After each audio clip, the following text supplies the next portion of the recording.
Hi hello ಎಲ್ರಿಗೂ ನಮಸ್ಕಾರ. ನೀವು ನೋಡ್ತಾ ಇದ್ದೀರಾ ವಿಶ್ವವಾಣಿ ಟಿವಿ ಸ್ಪೆಷಲ್. ನಾನು ವೈದೇಹಿ ಬಾಟಿ. ಮಹಾನಟಿ ಸೀಸನ್ 2ಗೆ ತೆರೆ ಬಿದ್ದಾಗಿದೆ. ವಿನ್ನರ್ ಯಾರು, ರನ್ನರ್ ಯಾರು ಅಂತ ಎಲ್ಲವೂ ಕೂಡ ಗೊತ್ತಾಗಿದೆ. ಸೊ ಇವಾಗ ಆ ಒಬ್ಬ ರನ್ನರ್ನ ಮೀಟ್ ಮಾಡಿಸುವಂತಹ ಸಮಯ, ಹಾಗೆ ಅವ್ರನ್ನ ಮಾತಾಡಿಸುವಂತಹ ಸಮಯ. ಸೊ ಹೇಗಿತ್ತು ಈ ಜರ್ನಿ, ಮಹಾನಟಿ ಜರ್ನಿ, ಹೇಗೆ ಸೆಲೆಕ್ಟ್ ಆದ್ರು, ಮಹಾನಟಿ ಆದ್ಮೇಲೆ ಅವರ ಜರ್ನಿ ಹೇಗಿರುತ್ತೆ, ಏನೇನೆಲ್ಲ ಪ್ಲಾನ್ಸ್ ಇಟ್ಕೊಂಡಿದ್ದಾರೆ, ಎಲ್ಲವನ್ನೂ ಮಾತಾಡೋಣ. ಅದಕ್ಕೂ ಮುಂಚೆ ಅವ್ರನ್ನ ಕಾರ್ಯಕ್ರಮಕ್ಕೆ ಸ್ವಾಗತಿಸೋಣ. ವರ್ಷ, ನಮ್ಮ ಕಾರ್ಯಕ್ರಮಕ್ಕೆ ಸ್ವಾಗತ. Thank you ma'am. ನಮಸ್ಕಾರ ರೀ. ನಮಸ್ಕಾರ. ಸೊ ನೀವು ಉತ್ತರ ಕರ್ನಾಟಕದವರು, ನಾನು ಉತ್ತರ ಕರ್ನಾಟಕದಕ್ಕೆ. ಸೊ ನಾವು ಈ ಸ್ಲ್ಯಾಂಗ್ನಾಗೆ ಇವತ್ತು ಇಂಟರ್ವ್ಯೂ ಮಾಡೋಣ ಅಂತ. ಬೆಂಕಿ ಬಬಲ್. ಓಕೆ, ಮಹಾನಟಿ ಎಷ್ಟು ಚೇಂಜಸ್ ತಂತ ನಿಮ್ಮ ಲೈಫ್ನಾಗಂತ? ಅಯ್ಯೋ, ಭಾಳ ಅಂದ್ರೆ ಭಾಳ ರೀ ಮ್ಯಾಮ್. ಯಾಕಂದ್ರೆ ಇದನ್ನ ವೇದಿಕೆ ಒಳಗೂ ಹೇಳ್ತೀನಿ ರೀ, ಇಲ್ಲೂ ಹೇಳ್ತೀನಿ ರೀ, ಮುಂದೆ ಹೇಳ್ಕೊಂತೂ ಇರ್ತೀನಿ ರೀ. ಮಹಾನಟಿ ಅನ್ನೋದು ಬರೀ ಒಂದು ಕಾಂಪಿಟೇಷನ್ ಶೋ ಆಗ್ಲಿಲ್ರಿ, ನಾನು ಬದುಕ ಕಟ್ಟಿಸ್ಕೊಟ್ಟಂಥ ವೇದಿಕೆ ರೀ ಇದು. ಯಾಕಂತಂದ್ರೆ ಎಲ್ಲೋ ನಾ ನಟಿ ಹಾಕಿನೋ ಇಲ್ಲೋ ಅನ್ನೋ ಸಂಶಯ ಒಳಗಿರಕ್ಕೆ ನನ್ನ ಇಷ್ಟು ಕ್ಯಾಮ್ರಾ ಮುಂದೆ ನಿಮ್ಮ ಜೊತೆ ಇಂಟರ್ವ್ಯೂ ಇಲ್ಲಿ ಕೂರಿಸಿದ್ದ ಮಹಾನಟಿ ವೇದಿಕೆ ರೀ ನನಗೆ. ಸೊ ಸಾವಿರಾರು ಲಕ್ಷಾಂತರ ಜನ ನನ್ನ ಪ್ರೀತಿಯಿಂದ ಒಪ್ಕೊಂಡಿದ್ದು ಈ ಮಹಾನಟಿ ವೇದಿಕೆಯಿಂದ. ಕಣ್ಣೀರೊಳಗೆ ಕೈತಿರೋ ನಮ್ಮ ಅವ್ವ ಅಪ್ಪರನ್ನ ಖುಷಿ ಮಾಡಿಸಿದ್ದು ಈ ಮಹಾನಟಿ ವೇದಿಕೆ ರೀ. ಸೊ ಅದನ್ನ ಒಂದೆರಡು ಮಾತೊಳಗೆ ಹೇಳೋಕ್ಕಾಗೋದಿಲ್ಲ ರೀ. ಎಲ್ಲೋ ಮೆಗಾ ಆಡಿಷನಿಂದ ಫಸ್ಟ್ ರನ್ನರ್ ಅಪ್ ತನ ತಂದು ಕೊಟ್ಟನ್ ಜರ್ನಿ. ಆ್ಯಂಡ್ ಭಾಳ ಖುಷಿ ಐತ್ರಿ ಈ ವೇದಿಕೆ ಒಳಗೆ ಬಂದಿದ್ದು, ಹೆಮ್ಮೆನೂ ಐತ್ರಿ. ಹೆಂಗೆ ಸ್ಟಾರ್ಟ್ ಆಯ್ತು ಈ ಜರ್ನಿ ನಿಮಗೆ? ನಿಮ್ದು ಆಡಿಷನ್ ಎಲ್ಲ ಹೆಂಗಿತ್ತು? ಎಷ್ಟು ಜನ ಬಂದಿದ್ರು ಆಡಿಷನ್ನಾಗೆ? ನೀವು ಹೆಂಗೆ ಸೆಲೆಕ್ಟ್ ಆದ್ರಿ? ಯಾವ ಒಂದು ಅಂಶ ನಿಮ್ಮನ್ನ ಜಡ್ಜಸ್ಸಿಗೆ ಇಂಪ್ರೆಸ್ ಮಾಡ್ತು? ನಿಮ್ಮ ಒಂದು ಅಂಶ? ಆ್ಯಕ್ಚುಲಿ ಮ್ಯಾಮ್, ನಾನು ಲಾಸ್ಟ್ ಇಯರ್ ಕೊಟ್ಟಿದ್ದೀನಿ ರೀ. ನಾನು ಅವಾಗ ಒಡಿಸ್ಸಾ ಒಳಗಿದ್ದೀನಿ ರೀ ಮ್ಯಾಮ್. ನಾನು ಅಲ್ಲಿ ಜಾಬ್ ಮಾಡ್ತಾ ಇದ್ದೆ. ಸೊ ಮಹಾನಟಿ ಆಡಿಷನ್ ಕೊಡೋದಕ್ಕೆ ನಾನು ಫೆಬ್ರವರಿ 2024 ಫಸ್ಟ್ ಸೀಸನ್ ಆಡಿಷನ್ ಬಂದಿತ್ತು ರೀ ಬಳ್ಳಾರಿ ಒಳಗೆ. ಅಲ್ಲಿಂದ ಬಂದು ಕೊಟ್ಟಾಗ ಫಸ್ಟ್ ರೌಂಡ್ ಔಟ್ ರೀ. ಸೊ 2 ದಿನ ಆಫೀಸ್ಗೆ ಹೋಗಿದ್ದಿಲ್ರಿ ನಾನು. ಫುಲ್ ಫೋನ್ ಸ್ವಿಚ್ ಆಫ್ ಮಾಡ್ಕೊಂಡು, ಅಂದ್ರೆ ನಾ ಇಂಡಿಯಾ ಒಳಗನ ಇಂಥದ್ದು ಐ ಥಿಂಕ್ ಇಂಥ ಶೋನ ಇಲ್ರಿ. ಹೆಣ್ಮಕ್ಳಿಗೆ ಆ್ಯಕ್ಟಿಂಗ್ ಒಳಗೆ ಒಂದು ನಟಿ ರಿಲೇಟೆಡ್ ಶೋನು, ಅದು ಕೊಡುವಂಥ ಶೋ ರೀ. ಸೊ ಫಸ್ಟ್ ಟೈಮ್ ಬಂದದಂದಾಗ ಅದು ಅಯ್ಯೋ ಒಂದು ವೇದಿಕೆ ಸಿಕ್ತಲ್ಲ ನನ್ನ ಕಲೆ ತೋರಿಸ್ಕೊಳಕ್ಕನ್ನೋ ಫುಲ್ ಹುಮ್ಮಸ್ದಾಗ ಹೋಗಿ ಔಟ್ ಆಗ್ಬಿಟ್ಟಿನಿ ರೀ ಫಸ್ಟ್ ರೌಂಡ್ನಾಗ. ಸೊ ಭಾಳ ದುಃಖ ಆಗಿತ್ತು ರೀ. ಬಟ್ ನಾ ಮ್ಯಾನಿಫೆಸ್ಟ್ ಮಾಡಿದ್ದೀನಿ ರೀ 1 ವರ್ಷ, ಇಲ್ಲ ನಾ ಹೋಗ್ತೀನಿ ಅಂತಂದು. ಸೊ ಹನುಮಪ್ಪ ಎಲ್ಲವನ್ನ ಆಶೀರ್ವಾದಗತ್ಲೆ ಫಸ್ಟ್ ರೌಂಡ್ ಆತ್ರಿ ಬಳ್ಳಾರಿ ಒಳಗೆ, ಸೆಕೆಂಡ್ ರೌಂಡು ಆತ್ರಿ, ಥರ್ಡ್ ರೌಂಡು ಆತ್ರಿ. ಸೊ ಮೆಗಾ ಆಡಿಷನಿಗೆ ಬಂದ್ರಿ. ಅಲ್ಲಿ ಒಂದೀಟ್ ಇತ್ರಿ, ಅಯ್ಯೋಯ್ಯೋ ಹೆಂಗೆ ಒಪ್ಕೊಂತಾರ ಏನು, ಆಮೇಲೆ ಅಯ್ಯೋ ನನ್ನ ಸ್ಲ್ಯಾಂಗ್ ಅರ್ಥ ಆಕೈತೋ ಇಲ್ಲೋ. ಮೆಗಾ ಆಡಿಷನ್ ನಾನು ನಮ್ಮ ಶೈಲಿ ಒಳಗೆ ಮಾಡಿದ್ರಿ. ಅಯ್ಯೋ ನಮ್ಮ ಉತ್ತರ ಕರ್ನಾಟಕ ಸ್ಲ್ಯಾಂಗ್ ಅರ್ಥ ಆಕೈತೋ ಇಲ್ಲೋ, ಏನು ಮಾಡ್ತಾರೋ ಅದು ಒಂದು ನಂದೇ ಆದ ಕೆಲವೊಂದು ಹಿಂಜರಿಕೆ ಇತ್ರಿ, ಏನಾಗ್ತದೆ ಅಂತಂದು. ಪ್ಲಸ್ ಪಾಯಿಂಟ್ ಆಗಿದ್ದ ನನ್ನ ಸ್ಲ್ಯಾಂಗ್ ರೀ. ಇಳ್ಕಲ್ ಸೀರೆ ಹಾಕೊಂಡು ಬಂದಿದ್ದನ ಈ ಸಿಳ್ಳೆಗಳು ಚಪ್ಪಾಳೆಗಳು ರೀ. ಆಮೇಲೆ ಮೆಗಾ ಆಡಿಷನ್ ಒಳಗೆ ನಂದ ಬರ್ದಂಥ ಓನ್ ಸ್ಕ್ರಿಪ್ಟಿಗೆ ನಾ ಆ್ಯಕ್ಟ್ ಮಾಡೀನಿ ರೀ. ಅದಕ್ಕೆ ನಂಗೆ ರಾಜ್ಯ ಮಟ್ಟದ ಮೊದಲನೇ ಪ್ರಶಸ್ತಿ ಸಿಕ್ಕಿತ್ರಿ 2018 ಒಳಗೆ. ಸೊ ಮೊದಲನ ಏಕಪಾತ್ರ ಅಭಿನಯಗಳೆಲ್ಲ ಮಾಡ್ತೀನಿ ರೀ. ಸೊ ನಾ ಏಕಪಾತ್ರ ಅಭಿನಯ ಮಾಡೀನಿ ರೀ. ಸೊ ನಂದು main plus point Mahanati enter ಆಗೋದಂದ್ರೆ ಏಕಪಾತ್ರ ಅಭಿನಯ. ಅಂದ್ರೆ ಒಂದು 2-3 ಥರ ಡಿಫ್ರೆಂಟ್ ಪಾತ್ರಗಳನ್ನ ಮಾಡೋದ್ರಿಂದನೇ ಅದು ಜಾಸ್ತಿ ಸ್ವಲ್ಪ ಅಟ್ರಾಕ್ಟ್ ಆಗಿದ್ದು ಮಂದಿಗೂ, ಆ್ಯಂಡ್ ಜಡ್ಜಸ್ಸು ಅಪ್ರಿಷಿಯೇಟ್ ಮಾಡಿದ್ದದ ರೀ. ಸೊ ಅವತ್ತು ಹೇಳಿದ್ರಿ ಅವರು, ಭಾಳ ಚಲೋ ಬರ್ತೀವ ನೀ ಆ್ಯಕ್ಟಿಂಗ್ ಒಳಗೆ, ಒಂದೀಟ್ ಪಾಲಿಶ್ ಮಾಡ್ಬೇಕು ನಿನ್ನ ಅಂತ ತರುಣ್ ಸರ್ ಹೇಳಿದ್ರು. ಸೊ ಅವತ್ತು ಬಂದಿದ್ರಿ ಮಹಾನಟಿ. ಸೊ ಇಲ್ಲಿ ತನಕ ಬಂದು ಈಗ ಫಸ್ಟ್ ರನ್ನರ್ ಅಪ್ ಆಗಿ ಹೊರಗೆ ಬಂದಿದ್ರಿ. ಹೌದ್ರಿ.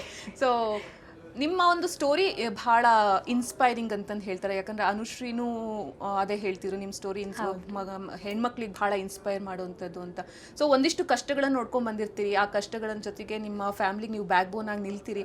ಅದಾದಮೇಲೆ ಅಟ್ ದ ಸೇಮ್ ಟೈಮ್ ನಿಮ್ಮ ಡ್ರೀಮ್ ಏನದ ಅದನ್ನು ನೀವು ಫುಲ್ಫಿಲ್ ಮಾಡ್ಬೇಕಂತ ಹೋಗ್ತೀರಿ. ಸೊ ಒಂದು ಹೆಣ್ಮಗಳಾಗಿ ಇದಿಷ್ಟು ಬರ್ಡನ್ ಅಂತ ಅನ್ಸಂಗಿಲ್ಲೇನು ನಿಮಗೆ? ಅನ್ಸದ್ರಿ ಮೇಡಮ್, ಎಷ್ಟೋ ಸತಿ ಅನ್ಸದ, ಒಲ್ಲಿ ಇದು ಎದಕ್ಕೆ ಬೇಕು ನನಗೆ ಅಂತ ಅನ್ಸದ. ಒಂದೊಂದು ಸತಿ ಬದುಕವಲ್ಲಿ ಅನ್ಸಿದ್ದು ಟೈಮ್ ಅದಾವ್ರಿ. ಯಾಕಂತಂದ್ರೆ ಏನೋ ಮಾಡ್ಬೇಕಂತ ನಾತೀನಿ, ಜವಾಬ್ದಾರಿಗಳೆಲ್ಲ ಕಾಲು ಜಗ್ಗಾಕತ್ತಾವ, ಮಾಡಾಕತ್ತಾವ. ಸೊ ಚಿಕ್ಕ ವಯಸ್ಸಿಂದನೂ ಅದು ಏನೋ ರೀ ರಕ್ತದೊಳಗೆ ಬಂದದ್ರಿ, ಹಠ ಮಾರಿ ಅನ್ನೋದಂದ್ರೆ. ನಮ್ಮವ್ವ ಭಾಳ ಹೇಳ್ತಿರ್ತಾಳೆ, ಹಠ ಐತಿ ನನಗೆ ಅಂತಂದು. ಸೊ ನಾ ಪ್ರೈಮರಿ ಹೈಸ್ಕೂಲ್ ಒಳಗೂ ಕುಸ್ತಿ ಆಡಬೇಡ ಅಂದ್ರು ನಾ ರಾಜ್ಯ ಮಟ್ಟದವರೆಗೂ ಕುಸ್ತಿ ಆಡೀನಿ. ಎದಕ್ಕೆ ಗಂಡು ಮಕ್ಳು ಅಷ್ಟೇ ಆಡ್ಬೇಕು, ನಾನು ಆಡ್ತೀನಿ ಅಂತಂದು. ಹಂಗೆ ಭಾಳ ರೀ ಸ್ಟೀರಿಯೋಟೈಪ್ನ ಬ್ರೇಕ್ ಮಾಡೋದಂದ್ರೆ ನನಗೆ ಭಾಳ ಇಷ್ಟ ರೀ ಸಣ್ಣಾಗಿರ್ತಾಗಿಂದ. ಸೊ ಅವಾಗ್ಲೂ ಕೂದಲ ಉದ್ದ ಕಟ್ಟಕ್ಕೆ ನಾ ಬಾಬ್ ಕಟ್ ಮಾಡ್ಕೊಂಡ್ ಬಂದ್ಬಿಟ್ಟಿನಿ ರೀ. ಹಂಗ್ರಿ ಚಾಲೆಂಜ್ ಮಾಡೋದು ಜಾಸ್ತಿ ರೀ ನನಗೆ. ನಮ್ಮ ಅವಾಗ ಯಾವತ್ತು ಜಿಗಲ್ ಬಂದಿರಿ, ನೀ ಬ್ಯಾಡ್ ಅಂದಿದ್ದು ನಾ ಮಾಡಿ ತೋರಿಸ್ತೀನಿ ಅನ್ನೋ ಹಂಗ್ರಿ. ಆಮೇಲೆ ಏನು ಓದುದೆಲ್ಲ ಏನು ದೊಡ್ಡ ಕಾಲೇಜ್ದಾಗ ಆಕೈತಿ ಅನ್ನಕ್ಕೆ, ಕರ್ನಾಟಕ ಟಾಪ್ ಕಾಲೇಜ್ ನಮ್ಮ ಮೈಸೂರು ಯೂನಿವರ್ಸಿಟಿ ಒಳಗೆ ಕಲ್ತೀನಿ ರೀ, JSS ಯೂನಿವರ್ಸಿಟಿ ಒಳಗೆ ಇಂಜಿನಿಯರಿಂಗ್ ಮಾಡೀನಿ. ಸೊ ಪ್ರತಿ ಟೈಮೂ ಚಾಲೆಂಜಿಂಗ್ ಅನ್ಸಿದ್ರೆ ನಂಗೆ ತೊಗೊಳಕ್ ಭಾಳ ಇಷ್ಟ ರೀ. ಅದಕ್ಕೆ ಅನುಶ್ರೀ ಅಕ್ಕ ನಂಗೆ ಚಾಲೆಂಜಿಂಗ್ ಸ್ಟಾರ್ ಅಂತ ಕರೀತಾರೋ ಏನೋ ರೀ. ಪ್ರತಿಯೊಂದನ್ನು ಚಾಲೆಂಜ್ ಮಾಡೋದಾಗಿರ್ಲಿ ಅದನ್ನ ಮಾಡಕ್ ನಂಗೆ ಭಾಳ ಇಷ್ಟ ರೀ. ಆಮೇಲೆ JSW ಒಳಗೂ ನಂಗೆ ಜಾಬ್ ಸಿಕ್ಕಾಗ ಒಡಿಶಾ ಒಳಗೆ ಜಾಬ್ ಆತ್ರಿ. ಸೊ ಮನ್ಯಾಗೆಲ್ಲ ಅವ ನಾರ್ತ್ ಇಂಡಿಯಾಗ ಹೆಂಗ್ ಹೋಗಿ ಅಲ್ಲಿ ಹೆಂಗ್ ಆಕೈತಿ, ಹೋಗುನು ಹಿಂದಿ ಕಲಿಯುನು ಮಾಡುನು ಎಲ್ಲಾನು ಹೊಸದ್ ಮಾಡುನು ಅಂತಂದ್ರಿ. ಸೊ ಅಲ್ಲಿ ಹೋಗಿ ಛತ್ತೀಸ್ಗಢ ಒಳಗೆ ಕೆಲಸ ಮಾಡಿ ಆಮೇಲೆ ಬಳ್ಳಾರಿ ಒಳಗೆ ಬಂದ್ವಿ ರೀ. ಆಮೇಲೆ ಇಲ್ಲಿ ಶೋ ಒಳಗೂ ಹೆಂಗ್ ಆಗ್ತದ, ಫಿನಾಲೆ ತನ ಬರ್ತೀನೋ ಏನ್ ಬರೀ ಒಂದೇ ಎಪಿಸೋಡ್ ಒಳಗೆ ಹೊರಗೆ ಹೋಗ್ತೀನೋ ಅಂತ. ಅವಾಗ್ಲೂ ಪ್ರತಿ ವಾರನೂ ಚಾಲೆಂಜ್ ರೀ, ಹೊಸದ್ ಕೊಡ್ತಾರ, ಕಲಿನು ತಿದ್ಕೊಳ್ಳೋನು ಅನ್ನೋದು. ಸೊ ಆ ಗಟ್ಟಿಗಿತ್ತಿನ ಅನಿಸ್ತದ್ರಿ, ಆ ಗಟ್ಟಿ ಮನಸ್ಸು ಇಲ್ಲಿ ತನ ತಗೊಂಡ್ಬಂದಿದ್ರಿ. ಹೆಂಗ್ ಆಕ್ಟಿಂಗ್ ಎಲ್ಲ ಹೆಂಗ್ ಬಂತು ನಿಮಗೆ? ಅಂದ್ರೆ ಇಷ್ಟೆಲ್ಲ ಜವಾಬ್ದಾರಿನ ನಿಭಾಯಿಸ್ಕೊಂಡು ನೀವು ಈ ಕಡೆ ಎಜುಕೇಶನ್, ಆ ಕಡೆ ನೀವು ಅನ್ಕೊಂಡಿದ್ದಂಗೆ ಮಾಡೋದು, ಮತ್ತೆ ಈ ಕಡೆ ಜಾಬು, ಅದೆಲ್ಲದ್ರ ಮಧ್ಯ ನಿಮ್ದು ಏನು ಆಕ್ಟಿಂಗ್ ಮಾಡೋವಂಥದ್ದು ಒಂದು ಕನಸು. ಸೊ ಈ ಆಕ್ಟಿಂಗ್ ಕನಸು ಹೆಂಗ್ ಸ್ಟಾರ್ಟ್ ಆತಂತ? ಅಂದ್ರೆ ನಂಗೆ ಆಕ್ಚುಲಿ ಆಕ್ಟಿಂಗ್ ಒಳಗೆ ಹೋಗ್ಬೇಕು ಮಾಡ್ಬೇಕಂತ ಏನಿಲ್ರಿ. ಬಟ್ ಏನು ಅಂತಂದ್ರೆ ಮನ್ಯಾಗೆಲ್ಲ ಈಗ ನಮ್ಮ ಅನ್ನ ಕಾಡ್ಸೋದಾದ್ರ ಸುಳ್ಳ ಅವ್ನು ಬಡ್ದಾನಂತ ಆಕ್ಟ್ ಮಾಡೋದು ಅದ್ರಾಗೆಲ್ಲ ಪಕ್ಕ ರೀ. ಪಟ್ ಅಂತ ಹಿಂಗೆಲ್ಲ ಕಣ್ಣೀರ್ ತರಿಸಿ ನಮ್ಮ ಅನ್ನಾಗ ಹೊಡ್ಸೋದು ಮಾಡೋದು ಅವಾಗೆಲ್ಲ ನಮ್ಮನೆ ಬಲ್ಲೇ ಆಕ್ಟಿಂಗ್ ಮಾಡ್ತೀನಿ ಅವಾಗೆಲ್ಲ ಅನ್ಸೋದೆ ಬರೀ ಆಕ್ಟಿಂಗ್ ಮಾಡ್ತೀನಿ ಅನಿಸ್ತದ ಅಂತಂದೆ. ಸೊ ಅವಾಗ ಅಂದ್ರೆ ನಂಗೆ ನಾ ಎಲ್ಲೂ ಥಿಯೇಟರ್ಗೆ ಹೋಗ್ಲಿಲ್ರಿ, ಎಲ್ಲೂ ಕ್ಲಾಸಿಗಂತ ಏನೂ ಹೋಗ್ಲಿಲ್ರಿ. ಯಾಕಂದ್ರೆ ಕಳ್ಸುವಂತ ಬ್ಯಾಕ್ಗ್ರೌಂಡ್ ನಮ್ದಲ್ರಿ ಫೈನಾನ್ಷಿಯಲಿ ರೀ. ಬಟ್ ನಂಗೆ ಏನಂತಂದ್ರೆ ರೀ, ಸಾಲಿಯಿಂದ ಮುಗಿಸ್ಕೊಂಡು ಬಂದ ಮ್ಯಾಗ ಏನ್ರ ಒಂದ್ ಅರ್ಧ ಗಂಟೆ ಒಳಗೆ ಧಾರಾವಾಹಿ ನೋಡಾಕತ್ರ, ಮೂವಿ ನೋಡಾಕತ್ರ, ಆ ಪಾತ್ರ ನೋಡುದು, ಅದನ್ನ ನಾ ಮಾಡಿದ್ರೆ ಹೆಂಗ್ ಮಾಡ್ತೀನಂತಂದು ಅಡ್ಗೆ ಮನ್ಯಾಗ ಹೋಗಿ ಕೂತ್ ಏನ್ರ ಅಡ್ಗೆ ಮಾಡ್ಕೊಂತ ಅವಾಪರ್ಗೆ ಅಡ್ಗೆ ಮಾಡ್ಕೊಂಡು ಮಾಡುವಾಗ ಇಲ್ಲ ಅಭ್ಯಾಸ ಮಾಡುವಾಗ ಬ್ರೇಕ್ ಟೈಮ್ ಒಳಗೆಲ್ಲ ಯೋಚನೆ ಮಾಡೋದ್ರಿ. ಇದನ್ನ ನಾ ಹೇಳಿದ್ರೆ ಹೆಂಗ್ ಮಾಡ್ತಿದ್ನಿ, ನಾ ಮಾಡಿದ್ರೆ ಹೆಂಗ್ ಮಾಡ್ತಿದ್ನಿ, ಆ ಥರದ್ ಮೊದ್ಲಿಂದನ ಹುಮ್ಮಸ್ ಬಾಳ್ರಿ. ಬಟ್ ನಾ ಆಕ್ಟರ್ ಆಗ್ಬೇಕು ಈ ಕಡೆ ಬರ್ಬೇಕಂತ ಏನಿಲ್ರಿ, ನನಗೆ IAS ರಾಜಕೀಯ ಕಡೆ ಹೋಗ್ಬೇಕಂತೆಲ್ಲ. ರಾಜಕೀಯದ ಇಂಟ್ರೆಸ್ಟ್ ಅದ ಏನೋ? ಹೌದ್ರಿ. ಅಂದ್ರೆ ಬಡತನದ ಹೆಣ್ಮಕ್ಳು ಧ್ವನಿ ಆಗ್ಬೇಕಂತ ಬಹಳ ಆಸೆ ರೀ. ಕೈಲೇ ಅವ್ರಿಗೆ ವೇದಿಕೆ ಯಾರಿಗೆ ಸಿಗಂಗಿಲ್ಲ, ನಾ ವೇದಿಕೆ ಗಳಿಸ್ಕೊಂಡ ಅವ್ರನ್ನ ಪ್ರತಿನಿಧಿಸ್ಬೇಕಂತ ಬಹಳ ಆಸೆ ರೀ. ಅದಕ್ಕೆ ಮಹಾನಟಿ ಒಳಗೆ ಎಷ್ಟೋ ಹೆಣ್ಣನ್ನು ಪ್ರತಿನಿಧಿಸೋ ತರನ ನಂಗೆ ಕ್ಯಾರೆಕ್ಟರ್ ಸಿಕ್ಕವ್ರಿ. ಅದು ಬಹಳ ಖುಷಿ ರೀ ನನಗೆ. ಸೊ ಅದೇ ರೀ, ಹಂಗ್ ಜರ್ನಿ ಬಂದಾಗ ನಾನು ಸ್ಟಾರ್ಟ್ ಮಾಡಿದ್ದ ಛದ್ಮವೇಷ ಮತ್ತೆ ಏಕಪಾತ್ರ ಅಭಿನಯ, ಪ್ರತಿಭಾ ಕಾರಂಜಿ ನಡೀತಾವಲ್ರಿ, ಹಂಗ್ ಚಾಲು ಮಾಡಿದ್ರಿ. ಅಯ್ಯೋ ಗೆದ್ರ ಒಂದ್ 500 ರೂಪಾಯಿ 1000 ರೂಪಾಯಿ ಕೊಡ್ತಾರ, ಏನೋ ಖರ್ಚಿಗೆ ಆಕೈತಿ ಮನ್ಯಾಗ ಅನ್ನಕ್ ನಾ ಚಾಲು ಮಾಡಿದ್ರಿ. ಅಲ್ಲಿಂದ ಚಾಲು ಆಗಿದ್ದ ನಾ ರಾಜ್ಯ ಮಟ್ಟಕ್ಕೆ ಏಕಪಾತ್ರ ಅಭಿನಯ ಮಾಡೀನ್ರಿ, ಕೆಂಚವ್ವ ಕ್ಯಾರೆಕ್ಟರ್. ಆಮೇಲೆ ಇನ್ನೊಂದು ವರ್ಷ ನಂದೇ ಓನ್ ಸ್ಕ್ರಿಪ್ಟ್ ಡೈಲಾಗ್ ಬರ್ಕೊಂಡು ಮಾಡೀನಿ. ಅದಕ್ಕೆ 2 ಸತಿ ನಂಗೆ ರಾಜ್ಯ ಮಟ್ಟಕ್ಕೆ ಮೊದಲನೇ ಸ್ಥಾನ ಬಂತ್ರಿ, ಪ್ರೈಸ್ ಬಂತ್ರಿ. ಅವಾಗ ಅನ್ನಿಸ್ತು ಇಲ್ಲ ಏನೋ ಅಲ್ಲೂ ಟಿಕ್ಟಾಕ್ಗೂ ರೀಲಿಗೆ ಸೀಮಿತ ಅಲ್ಲ, ಏನೋ ದೊಡ್ಡದಾಗಿ ಮಾಡುವಂಥ ಕಲಿ ಐತಿ, ಒಂದೀಟ್ ಪಾಲಿಶ್ ಮಾಡ್ಬೇಕು, ಒಂದೀಟ್ ಚಲೋ ಮಾಡ್ಬೇಕು ಅದನ್ನಂತ. ಆಮೇಲೆ ಮೈಸೂರಿಗೆ ಬಂದ ಬಳಿಕ ನಮ್ದು ಬಳಗ ಅಂತ ಒಂದು ಡ್ರಾಮಾ ಕ್ಲಬ್ ಇತ್ರಿ. ಸೊ ಅವ್ರ ಜೊತೆ ಚಾಲು ಮಾಡಿದ್ದೀನ್ರಿ. ಆಮೇಲೆ ರಂಗಾಯಣದವ್ರ ಜೊತೆ ಸುಂದ್ರ ಅಂತ ಒಂದು ಶಾರ್ಟ್ ಮೂವಿ ಮಾಡೀನ್ರಿ, ವರ್ಷ ಅಂತ ಒಂದು ಮಾಡೀನ್ರಿ. ಮಹಾನಟಿ ಬರೋಕ್ಕಿಂತ ಮುಂಚೆ ಅಂಚೆಗೆ ಹೋಗದ ಪತ್ರ ಅಂತ ಆ ಮೂವಿ ಒಳಗೆ ವರ್ಕ್ ಮಾಡೀನ್ರಿ. ಅಂಡ್ ಮೇನ್ ಲೀಡ್ ಡಬ್ಬಿಂಗು ನಾನು ಮಾಡೀನ್ರಿ, ಅದು ಬೆಂಗಳೂರು ಭಾಷೆ ರೀ. ಸೊ ಅಲ್ಲಿಂದ ಚಾಲು ಆತ್ರಿ. ಅಂದ್ರೆ ಏನೋ ಆಫರ್ ಕೊಟ್ಟಾಗ ನನಗ ಅರ್ಥ ಆಯ್ತು, ಓಕೆ ಯಾರೋ ಡಬ್ಬಿಂಗ್ ಮಾಡಕ್ ಕೊಟ್ಟಾಗ ನಾ ಡಬ್ಬಿಂಗು ಮಾಡ್ತೀನಲ್ಲ, ಓಕೆ ಏನೋ ಆಂಕರಿಂಗ್ ಕೊಟ್ಟಾಗ ಆಂಕರಿಂಗು ಮಾಡ್ತೀನನ್ನ, ಅಂದ್ರೆ ನನ್ಗೆ ಡಿಸ್ಕವರ್ ಆದಂಗೆ ಆಯ್ತ್ರಿ ಎಲ್ಲ. ಓಕೆ ನಾ ಇದೆಲ್ಲ ಮಾಡ್ತೀನಿ ಅಂತ. ಸೊ ಅಲ್ಲಿಂದ IIT ಕಾನ್ಪುರ್ ಒಳಗೆಲ್ಲ ನಾನು ಸ್ಪ್ಯಾನಿಷ್ ಬೇಸ್ಡ್, ಇಂಗ್ಲಿಷ್ ಒಳಗೆ ಹಿಂದಿ ಒಳಗೆಲ್ಲ ನಾನು ಸ್ಟೇಜ್ ಪ್ಲೇ ಮಾಡೀನ್ರಿ, ಸ್ಟ್ರೀಟ್ ಪ್ಲೇ ಮಾಡೀನ್ರಿ. ಸೊ ಏನೂ ಕಲಿಲ್ದ ಮಾಡ್ಕತ್ತಾಗ ಇಲ್ಲ ಏನೋ ಐತಿ, ಒಂದೀಟ್ ಕಲ್ತ್ ಪಾಲಿಶ್ ಆಗಿ ಮಾಡಿದ್ರೆ ಒಂದ್ ಒಳ್ಳೆ ಆಕ್ಟರ್ ಆಗ್ಬೋದಂತ ಅನ್ನಿಸ್ತ್ರಿ. ಸೊ ಅದಕ್ಕೊಂದು ವೇದಿಕೆ ಸಿಕ್ತು. ಈಗ ಅದು ಜಾಬ್ ಬಿಟ್ಟು ನೀವು ಅಂದ್ರೆ ಇಲ್ರಿ, ಜಾಬ್ ಐತ್ರಿ ಇನ್ನ, ಆಕ್ಚುಲಿ ಲಾಸ್ ಅಂಡ್ ಪೇ ಒಳಗೆ ಐತ್ರಿ, ಇನ್ನ ನೌಕರಿ ಬಿಟ್ಟಿಲ್ಲ, ನೌಕರಿ ಐತ್ರಿ. ಸೊ ಮುಂದ್ ನೋಡ್ಬೇಕ್ರಿ, ಪ್ರೊಜೆಕ್ಟ್ಸ್ ಮ್ಯಾಲಿ ಏನ್ ಡಿಸಿಷನ್ ತಗೋಬೇಕು, ಪ್ಲಾನ್ಸ್ ಮ್ಯಾಗ ನೋಡ್ಬೇಕ್ರಿ. ಓಕೆ. ಸೊ ಮಹಾನಟಿ ಅನ್ನೋದು ನೀವು ಆಗ್ಲೇ ಹೇಳಿದ್ರಿ ಬಹಳ ಒಂದು ಇಂಪಾರ್ಟೆಂಟ್ ಫೇಸ್ ಆಗ್ತದೆ ಒಬ್ರು ಆರ್ಟಿಸ್ಟ್ ಲೈಫಿಗೆ ಅನ್ನೋದು. ಯಾಕಂದ್ರೆ ಅಲ್ಲಿ ಬಂದು ಪಾಲಿಶ್ಡ್ ಆಗಿ ಅಲ್ಲಿ ಒಂದು ಸ್ವಲ್ಪ ಏನಾರ ಕಲ್ಕೊಂಡು ಹೋದ್ರೂ ಮುಂದೆ ಅವ್ರದ್ದು ಹಾದಿ ಸುಗಮಾಗಿರ್ತದೆ ಅಂತಲೂ ಹೇಳ್ತಾರೆ ಎಷ್ಟೋ. ನಾವು ಒಂದು ಹಿಂದಿನ ಸೀಸನ್ನಾಗ ಮಾತಾಡ್ಸಿದಾಗ್ಲೂ. ಸೊ ಈಗ ಒಬ್ಬ ಆರ್ಟಿಸ್ಟ್ ಆಗಿ ಅವರೊಂದಿಷ್ಟು ಕನಸು ಕಟ್ಕೊಂಡು ಮಹಾನಟಿಗೆ ಅಂತ ಬಂದಿರ್ತಾರ, ಅಲ್ಲಿ ಒಂದಿಷ್ಟು ಕಲ್ಕೊಂಡು ಹೋಗ್ತಾರ, ಅವ್ರಿಗೆ ಆಪರ್ಚುನಿಟೀಸನ್ನ ಅವ್ರು ತಗೋಬೇಕಾಗ್ತದೆ. ಐ ಮೀನ್ ಅವ್ರು ಏನು ಫೇಮ್ ತೊಗೊಂಡಿರ್ತಾರಲ್ಲ, ಆಪರ್ಚುನಿಟೀಸ್ ಅವ್ರು ತಗೋಬೇಕಾಗ್ತದೆ ಹೊರಗಡೆ ಬಂದಮೇಲೆ. ಸೊ ಅದು ಫೇಸ್ ಹೆಂಗಿರಬಹುದು ಅಂತ ನಿಮಗೆ ಅನಿಸ್ತದೆ? ಮಹಾನಟಿಯಿಂದ ಬಂದ ಮೇಲೆ ನಿಮ್ಮ ಲೈಫ್ ಜರ್ನಿ ಹೆಂಗೆ ನಡೀತದೆ ಅಂತ ಅನಿಸ್ತದೆ? ಅಂದ್ರೆ ಒಂದೊಂದ್ ಕಡೆ ನನಗೂ ಅನಿಸ್ತದ್ರಿ, ಮಹಾನಟಿ ಮುಗಿಸ್ಕೊಂಡ್ ಬಂದ್ಮೇಲೆ ಜವಾಬ್ದಾರಿ ಐತಿ, ಒಳ್ಳೆ ಜಾಬ್ ಅದಲ್ಲ, ಹೊಳ್ಳಿ ಹೋಗ್ಬಿಡ್ಬೇಕಂತನೂ ಅನ್ಸಿದೈತ್ರಿ. ಬಟ್ ಒಂದೊಂದ್ ಕಡೆ ಅನಿಸ್ತದ ಆ 16 ಮಂದಿ ಒಳಗೆ ಒಂದು ಸೀಟ್ ನಂದಾಗಿತ್ರಿ. ಎಷ್ಟೋ 10,000 ಮಂದಿ ಆಡಿಷನ್ ಕೊಟ್ಟಾಗ ಅದ್ರಾಗ 16 ಮಂದಿ ಮಹಾನಟಿ ಒಳಗೆ ತೊಗೊಂಡಿದ್ದು. ಸೊ ಯಾರ್ದೋ ಒಂದು ಅವಕಾಶ ಒಳಗೆ ನಾ ಅದೀನ್ರಿ. ಅಷ್ಟೆಲ್ಲ ಕೊಟ್ಟಾಗ, ಇಷ್ಟೊಂದು ಫಾಲೋವರ್ಸ್ ಬಂದಾಗ, ಇಷ್ಟೊಂದು ಜನ ಪ್ರೀತಿ ಬಂದಾಗ ಅದನ್ನ ಬಳಸ್ಕೊಳ್ಳೋದು ಒಳ್ಳೆ ರೀತಿ ಅನ್ಕೊಂತೀನಿ. ಯಾಕಂದ್ರೆ ಮತ್ತೆ ಹೊಳ್ಳಿ ಹೋಗಿ ನೌಕರಿ ಮಾಡಿದ್ರೆ ಇಷ್ಟೆಲ್ಲ ಜನ ಪ್ರೀತಿ ಕೊಟ್ಟಿದ್ದೇನಕ್ಕಂದ್ರೆ ನಾ ಒಳ್ಳೆ ನಟಿ ಆಗ್ಲಿ ಅಂತಾನೆ ಇಷ್ಟು ಪ್ರೀತಿ ಕೊಟ್ಟಿದ್ರಿ. ಈಗ ಮತ್ತೆ ಕೈ ಕಟ್ಕೊಂಡು ಹೋಗಿ ಕೂತ್ರ ಭಾವ್ಯಾಗೇನು ಕೊಪ್ಪಿ ಹಾಕಿನ್ರಿ ಮತ್ತೆ ಹಂಗ ಹೊಳ್ಳಿ. ಸೊ ಅದೇ ಇಲ್ಲಿಂದ ಬಂದ ಮೇಲೆ ಹೊಸದೇನ್ರಿ ಯೂಟ್ಯೂಬ್ ಚಾನಲ್ ಮಾಡ್ಬೇಕ್ರಿ, ಹೊಸದೇನ್ರಿ ಶೋ ಮಾಡಿಸ್ಬೇಕ್ರಿ, ಕಂಟೆಂಟ್ಸ್ಗಳು ಮಾಡಬೇಕು, ಆಂಕರಿಂಗ್ ಬರ್ತದೆ ಆಂಕರಿಂಗ್ ಮಾಡ್ಬೇಕು, ಹೋಸ್ಟಿಂಗ್ ಮಾಡ್ಬೇಕಂದ್ರೆ ಇರೋ ಟ್ಯಾಲೆಂಟ್ನ ಇನ್ನಷ್ಟು ಪಾಲಿಶ್ ಮಾಡ್ಕೊಂಡು ಹೊಸ ಹೊಸ ವೇದಿಕೆ ಒಳಗೆ ಮತ್ತೆ ಅವ್ರ ಕಣ್ಣು ಮುಂದೆ ಇರ್ಬೇಕಂತ ಅನ್ಕೊ. ಏನೇನ್ ಮಾಡ್ತೀರಿ ನೀವು ಹೇಳಿದ್ರಿ? ಜಾಬ್ ಬಿಟ್ಟು ಆಕ್ಟಿಂಗ್ ಮಾಡ್ತೀರಿ, ಆಂಕರಿಂಗ್? ಮೊದಲು ರಸ್ಲಿಂಗ್ ಮಾಡ್ತಿದ್ದೀನಿ. ರಸ್ಲಿಂಗ್ ಜೂಡೋ ಪ್ಲೇ ಮಾಡ್ತಿದ್ರಿ, ರಾಜ್ಯ ಮಟ್ಟದ ರಸ್ಲರ್ ಅಂಡ್ ಜೂಡೋ ಪ್ಲೇಯರ್ ರೀ. ಸೊ ಅದನ್ನ ಬಿಟ್ಟು ಒಂದು 4-5 ವರ್ಷ ಆತ್ರಿ. ಆಮೇಲೆ ಸ್ಟೇಜ್ ಪ್ಲೇ ಮಾಡ್ತೀನಿ, ಸ್ಟ್ರೀಟ್ ಪ್ಲೇ ಮಾಡ್ತೀನಿ, ಇಂಗ್ಲೀಷ್, ಹಿಂದಿ, ಮರಾಠಿ, ಕನ್ನಡ ಒಳಗೆಲ್ಲ ರೀ. ಆಮೇಲೆ ಆಂಕರಿಂಗ್ ಮಾಡ್ತೀನಿ, ನ್ಯಾಷನಲ್ ಸ್ಪೋರ್ಟ್ಸ್ ಆಗಿರ್ಲಿ, ಕಾಮೆಂಟ್ರೀಸ್ಗಳು ಮಾಡ್ತೀನಿ. ಸ್ಪೋರ್ಟ್ಸ್ ಕಬಡ್ಡಿ ಫೇವ್ರೇಟ್ ರೀ. ಸೊ ಕಬಡ್ಡಿ ಕಾಮೆಂಟ್ರೀಸ್ ಎಲ್ಲ ಮಾಡ್ತೀನಿ. ನಮ್ಮ ಕಡೆ JSW ಒಳಗೆ ನ್ಯಾಷನಲ್ ಗೇಮ್ಸ್ ಎಲ್ಲ ಆಡಿಸ್ತಾರ್ರಿ, ಅದಕ್ಕೆಲ್ಲ ಕಾಮೆಂಟ್ರೀಸ್ ನಾನೇ ಮಾಡ್ತೀನಿ, ಇಂಗ್ಲೀಷ್ ಒಳಗೆ, ಹಿಂದಿ ಒಳಗೆಲ್ಲ ರೀ. ಆಮೇಲೆ ಹೋಸ್ಟ್ಗಳು ಮಾಡ್ತೀನಿ. ಆಮೇಲೆ ಮಾರ್ಕೆಟಿಂಗ್ ಪಾರ್ಟ್ ಟೈಮ್ ಬಿಸ್ನೆಸ್ ಮಾಡೀನಿ ನಾನು ಮಾರ್ಕೆಟಿಂಗ್ ಒಳಗೆ. ಸೊ ಕೋಚಿಂಗ್ ಮಾಡ್ತೀನಿ, ಕನ್ಸಲ್ಟೆಂಟ್ ಮಾಡ್ತೀನಿ. ಯಾವ್ದು ಬಿಟ್ಟಿರಿ? ಸಿಂಗಿಂಗ್ ಒಂದು ಬಿಟ್ಟಿರಿ? ಆಕ್ಟಿಂಗ್ ಮಾಡ್ತೀನಿ. ಸಿಂಗಿಂಗ್ ಅಂದ್ರೆ ಜಾನಪದ ಹಾಡುಗಳ, ಗೀಗಿ ಪದಗಳ ಆ ಥರದ್ದೆಲ್ಲ ಮೊದ್ಲು ಹಾಡ್ತಿದ್ದೀನಿ.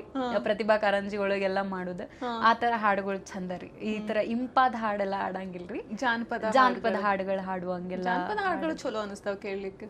ಹೌದು, ಹಾಡ್ತೀರಿ? ಜಾನಪದ ಹಾಡು ನೆನಪಿದ್ರೆ ಯಾವ್ದಾರ? ನಮ್ ಸಣ್ಣ ಇರ್ತಾಗ ಇದನ್ನ ಕೇಳ್ತಿದ್ದೀವಿ ರೀ. 2 ಲೈನ್ ಹೇಳ್ತೀನಿ. ಹೇ ಗಟ್ಟಿ ಮನಸ್ಸು ಮಾಡಿ ಗುಟ್ಟಂದು ಹೇಳುತ್ತೀನಿ, ಪಟ್ಟಿಂಗರ ಸವಾಸ ಮಾಡಬಾರದು, ಪಟ್ಟಿಂಗರ ಸವಾಸ ಮಾಡಬಾರದು, ಮಾಡದಾದ್ರೆ ಮಾಡಿಕೊಳ್ಳಿ, ಮಾಡದಾದ್ರೆ ಮಾಡಿಕೊಳ್ಳಿ, ಗುಟ್ಟಂದು ಹೇಳುತ್ತೀನಿ, ಮನೆ ತನಕ ಕರಕೊಂಡು ಬರಬಾರದು, ಹೇ ಮನೆ ತನಕ ಕರಕೊಂಡು ಬರಬಾರದು. ಹೇ ಗಟ್ಟಿ ಮನಸ್ಸು ಮಾಡಿ ಗುಟ್ಟಂದು ಹೇಳುತ್ತೀನಿ, ಪಟ್ಟಿಂಗರ ಸವಾಸ ಮಾಡಬಾರದು, ಪಟ್ಟಿಂಗರ ಸವಾಸ ಮಾಡಬಾರದು, ಮಾಡದಾದ್ರೆ ಮಾಡಿಕೊಳ್ಳಿ, ಮಾಡದಾದ್ರೆ ಮಾಡಿಕೊಳ್ಳಿ, ಮನೆ ತನಕ ಕರಕೊಂಡು ಬರಬಾರದು. ಪಟ್ಟಿಂಗರು ಅಂದ್ರೆ ಕೆಟ್ಟವರು ಅಂತ. ಸೊ ನೀವು ಕೆಟ್ಟವ್ರ ಸಹವಾಸ ಮಾಡ್ರಿ, ಬಟ್ ಮನೆ ತನಕ ಕರ್ಕೊಂಡು ಬರಬೇಡ್ರಿ ಅಂತ. ಎಲ್ಲ ದೊಡ್ಡ ಹಾಡ್ರಿ, ಅದ ಇನ್ನ ಬಹಳ ಚಂದ ಐತ್ರಿ. ಹಂಗ ಹಾಡ್ತಿರ್ತೀವ್ರಿ ಅವಾಗ ಅವಾಗ.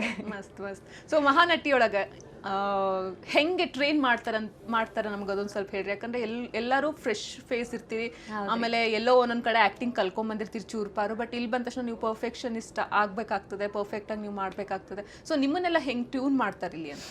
ಆಕ್ಚುಲಿ ರೀ ಮೇಡಮ್, ನಾವು ಮೊದಲು ಮಹಾನಟಿಗೆ ಬಂದಾಗ ನಾವೇನು ಅನ್ಕೊಂಡಿದ್ರಿ, ಬರೀ ಒಂದು ರಿಯಾಲಿಟಿ ಶೋ ಐತಿ, ನಮ್ಗೆ ಪ್ರತಿ ವಾರ ಮಾಡಾಕ್ ಬಿಡ್ತಾರ ಅನ್ಕೊಂಡಿದ್ವಿ. ಬಟ್ ಹಂಗಲ್ರಿ, ನನಗೆಲ್ಲೋ ಒಂದು 6 ತಿಂಗಳು proper high class national level ಒಂದು ಆಕ್ಟಿಂಗ್ ಸ್ಕೂಲ್ ಒಳಗೆ ಇದ್ದಷ್ಟ ಎಕ್ಸ್ಪೀರಿಯನ್ಸ್ ಐತ್ರಿ. ಯಾಕಂದ್ರೆ ಮೆಗಾ ಆಡಿಷನ್ಗಿಂತ ಮುಂಚೆನ ರೀ ನಾವೇನು 24 ಜನ ಮಹಾನಟಿಯವ್ರು ಇದ್ವಿ, ನಮಗೆ ವರ್ಕ್ಶಾಪ್ ಮಾಡಿದ್ರಿ. ಮಂಡ್ಯ ರಮೇಶ್ ಸರ್ ಬಂದಿರ್ರಿ, ದೊಡ್ಡವ್ರು ಬಂದು ಧ್ವನಿ ಬಗ್ಗೆ, ಬೇಸ್ ಬಗ್ಗೆ ಆಗಿರಲಿ, ಬಾಡಿ ಲ್ಯಾಂಗ್ವೇಜ್, ಕ್ಯಾಮ್ರಾ ಆ್ಯಂಗಲ್ಸ್ ಪ್ರತಿಯೊಂದು ಹೇಳ್ಕೊಟ್ಟಿದ್ದಿರ್ರಿ. ಬರೀ ಮೆಗಾ ಆಡಿಷನ್ ಮುಂಚೆ ರೀ, ಇನ್ನು ನಾವು ಮಹಾನಟಿಗಳು ಸೆಲೆಕ್ಟ್ ಆಗಿಲ್ರಿ, ಆಗೋಕ್ಕಿಂತ ಮುಂಚೆನೇ ನಮ್ಗೆ ಅಷ್ಟೊಂದು ಟ್ರೈನ್ ಮಾಡಿದ್ದಿರ್ರಿ.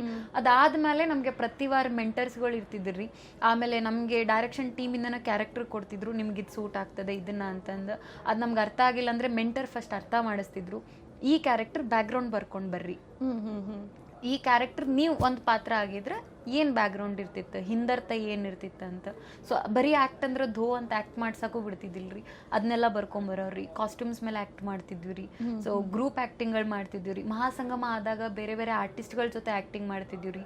ಆಮೇಲೆ act with stars, Zee Kannada scene recreation, ನಾನಂತೂ ಅಭಿಜಿತ್ ಸರ್ ಜೊತೆ ಎಲ್ಲ ಆ್ಯಕ್ಟ್ ಮಾಡೋವಂಥ ಚಾನ್ಸ್ ಸಿಕ್ಕಿತ್ತು ರೀ ನಂಗೆ ಸೂರ್ಯವಂಶ ಕ್ಯಾರೆಕ್ಟರ್ ಮಾಡಿದಾಗ. ಅಂದರೆ ಪ್ರತಿಯೊಂದೂ ರೀ ಬೇರೆಯವ್ರ ಜೊತೆ ಮಾಡಬೇಕಾದ್ರೂ ಪ್ರತಿಯೊಂದೂ ಒಂದೊಂದು ವರ್ಡು ಏರುದು, ಎಲ್ಲಿ ಇಳಿಸ್ಬೇಕು, ಎಲ್ಲಿ ಪಾಸ್ ಬೇಕು, ಇಲ್ಲಿ ಕೈ ಬೇಕಾಗಿಲ್ಲ, ಭಾಳ ಕೈ ಆತ, ಕೆಲವೊಂದು ಕಡೆ ಕೈ ಮಾಡ್ಬಿಡ, ಬರೀ ಕಣ್ಣೊಳಗ ತೋರಿಸ್ಬಿಡ.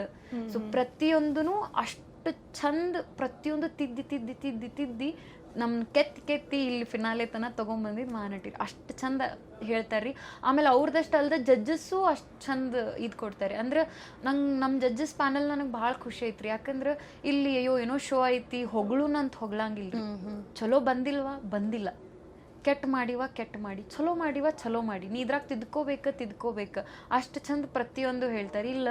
ಇಲ್ಲಿ ನಿಂದೆ ಹಾಕೋ ಧ್ವನಿ ಚಲೋ ಬರಲಿಲ್ಲ, ಇನ್ನೊಂದು ಈಟ್ ಇದ್ರಾಗ ಬರ್ಬೇಕಿತ್ತು, ಇದ್ರಾಗ ಒಂದಿಟ್ಟು ಕಾನ್ಫಿಡೆಂಟ್ ಬರ್ಬೇಕಿತ್ತು, ಇಲ್ಲಿ ಬಾಡಿ ಲ್ಯಾಂಗ್ವೇಜ್ ಅದಕ್ಕೋ ಸರಿ ಹೋಗ್ಲಿಲ್ಲ, ಇಲ್ಲಿ ಅದಕ್ಕೋ ಡೈಲಾಗ್ ಸರಿ ಹೋಗ್ಲಿಲ್ಲ, ಒಂದು ಸಣ್ಣ ಪಾಯಿಂಟ್ ಹಿಡಿದು ಹೇಳ್ತಾರೆ. ನನಗೆ ನೆನಪೈತ್ರಿ, ನಾ ಪಾರ್ವತಿ ಕ್ಯಾರೆಕ್ಟರ್ ಮಾಡಿದಾಗ ಹೊಳಿತು ಅನ್ನೋದಕ್ಕೆ ನಾ ಕಣ್ಣೊಂದು ಈಟ್ ಅಗಲ ಮಾಡಿತ್ತು ಸರ್, ಅದನ್ನೂ ಪಾಯಿಂಟ್ ಔಟ್ ಮಾಡಿದ್ರಿ. ಒಂದು ಈಟ್ ಭಾಳ ಆತು, ಒಂದು ಸ್ವಲ್ಪ ಸಣ್ಣದೇ ಇರ್ಬೇಕಂತ ಅಂದ್ರೆ ಅಷ್ಟು ಯೋಚನೆ ಮಾಡ್ರಿ, ಅಷ್ಟು ಮೈನರನ್ನು ನಮ್ಗೆ ಹೇಳಿ ಅಷ್ಟು ಚಂದ ನಮ್ಮನ್ನ ತಿದ್ದಿಸ್ತಾರಂತ್ರಿ. ಅಂದಾಗೆ ನಮಗೆ ಫಿನಾಲೆ ಮೂವಿ ಅಷ್ಟು ಚಲೋ ಮಾಡಾಕಾತ್ರಿ. ಸೊ ಬೆಸ್ಟ್ ಅಂದ ಬೆಸ್ಟ್ ರೀ ಆಪರ್ಚುನಿಟಿ. ಇಂಟ್ರೆಸ್ಟಿಂಗ್ ಮತ್ತು ಇನ್ಫಾರ್ಮೇಟಿವ್ ವಿಡಿಯೋಗಳನ್ನ ಮಿಸ್ ಮಾಡ್ಕೋಬೇಡಿ, ಈಗಲೇ ಸಬ್ಸ್ಕ್ರೈಬ್ ಮಾಡಿ.